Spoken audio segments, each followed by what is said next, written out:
കാത്തിരുന്ന വിവാഹമായിരുന്നു big boss താരം റോബിന്റെയും ആരതി പൊടിയുടെയും. വിവാഹങ്ങൾക്കും പ്രശ്നങ്ങൾക്കും ഒടുവിൽ കഴിഞ്ഞ ദിവസമാണ് ഇവർ വിവാഹിതരായത്. വിവാഹ ആഘോഷങ്ങൾ കഴിഞ്ഞതോടെ റോബിൻ ആശുപത്രിയിൽ. കണ്ണു കിട്ടിയതെന്ന് പ്രേക്ഷകർ. എന്നാൽ ഇതിന്റെ ട്വിസ്റ്റ് ഇങ്ങനെ. ബിഗ് ബോസ് താരം റോബിൻ രാധാകൃഷ്ണനും നടിയും ബിസിനസ്സുകാരിയുമായ ആരതി പൊടിയും വിവാഹിതരായതിന്റെ വിശേഷങ്ങൾ ഈ ദിവസങ്ങളിൽ പുറത്തു വന്നു. ഇരുവരുടെയും വിവാഹത്തെക്കുറിച്ച് വലിയ പ്രതീക്ഷകളായിരുന്നു ആരാധകർക്ക്. ഒടുവിൽ 2 ആഴ്ചയോളം നീണ്ട ആഘോഷങ്ങൾ ഇന്നലെയോടുകൂടി അവസാനിക്കുകയായിരുന്നു.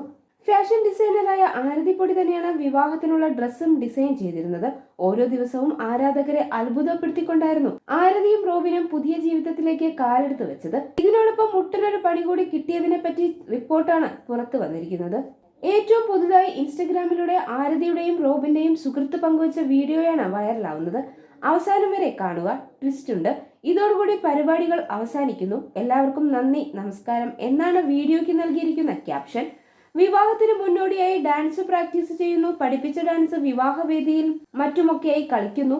അങ്ങനെ കല്യാണം കഴിഞ്ഞ റോബിനെയും ആരതിയെയും വീട്ടിൽ കയറ്റിയതിനു ശേഷം ബൈക്കിലാണ് സുഹൃത്തുക്കൾ പോകുന്നത്. കുറച്ചു സമയത്തിനുള്ളിൽ അപകടമുണ്ടായി. കൂട്ടുകാരെല്ലാം ആശുപത്രിയിലായി. ഇവരെ കാണാൻ റോബിനും ആരതിയും ആശുപത്രിയിലേക്ക് പോകുകയും ചെയ്തു. എന്നാൽ ഇതിനൊടുവിലാണ് ട്വിസ്റ്റ് സംഭവിക്കുന്നത്. വീഡിയോയുടെ അവസാനത്തിൽ റോബിനെ ട്രിപ്പിട്ട് കിടത്തിയിരിക്കുകയാണ്. ഇതോടെ ശുഭം എന്നെഴുതി കാണിച്ചാണ് വീഡിയോ അവസാനിപ്പിക്കുന്നത്. ഇടയ്ക്ക് കണ്ണു തുറന്ന് നോക്കിയെങ്കിലും വീഡിയോ എടുക്കുന്നത് കണ്ടതോടെ റോബിൻ കണ്ണടച്ച് കിടക്കുന്നു. അയ്യോ ഡോക്ടർ, റോബിന് ഇതെന്ത് പറ്റി? അവർക്ക് ആക്സിഡന്റ് ആയപ്പോൾ ഡോക്ടറിന്റെ ബോധം പോയോ? എന്നിങ്ങനെയുള്ള ചോദ്യങ്ങളുമായിട്ടാണ് ആരാധകരും എത്തിയിരിക്കുന്നത്. മാത്രമല്ല, വിവാഹം കഴിഞ്ഞതിന്റെ കണ്ണേറ് കിട്ടിയതാകും, എത്ര പേരുടെ കണ്ണ് കിട്ടിയിട്ടുണ്ടാവും എന്നിങ്ങനെയാണ് കമന്റുകൾ. എന്നാൽ റോബിന് ഫുഡ് പോയിസണിംഗ് ആണെന്നും പേടിക്കാൻ മാത്രമുള്ള കുഴപ്പമില്ലെന്നുമാണ് കമന്റുകളിൽ നിന്ന് വ്യക്തമാവുന്നത്.